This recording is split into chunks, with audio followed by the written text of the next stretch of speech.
சாம் ஆல்டோமேன் career பற்றி நம்மளுக்கு அவருடைய தந்த 5 இம்பார்ட்டண்ட்டான பாயிண்ட்ஸ் சொல்லிக்கிறாரு.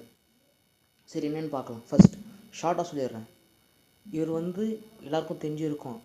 இவர் என்ன சொல்கிறாருன்னா, ஆல்டோமேன் அதான் சாம் சொல்கிறாருன்னா, உங்களுடைய அன்ஸ்கோர் இம்பார்ட்டண்ட்டாக பார்த்துக்கோங்க, உங்கள் மேலே பிலீஃபாக இருங்க. ஃபஸ்ட்டு அவர் சொல்கிறது ஷார்ட்டாக சொல்கிறாரு. முக்கியமாக நினைக்கிறது தனியாக யோசிச்சு பாருங்கன்னு சொல்கிறாரு உங்களுக்காக. சரி, ஸ்ட்ரெஸ்ஸை எப்படி ஹேண்டில் பண்ணணும்னு கற்றுக்கோங்க. படிக்கிறதுனாலும் சரி, ஏதாவது பண்ணுறதுனாலும் சரி. ஓப்பன் யூனிவர்சிட்டி என்ன சொல்லிக்கிறாருன்னா, உங்களால் முடியும். Have been independent for work. 3வது, compounding yourself trusted. Have been focusing long term and quality of education. Planning, continuous learning, passion and consult of improvement. என்ன சொல்ல வரேன்னா, எப்பயும்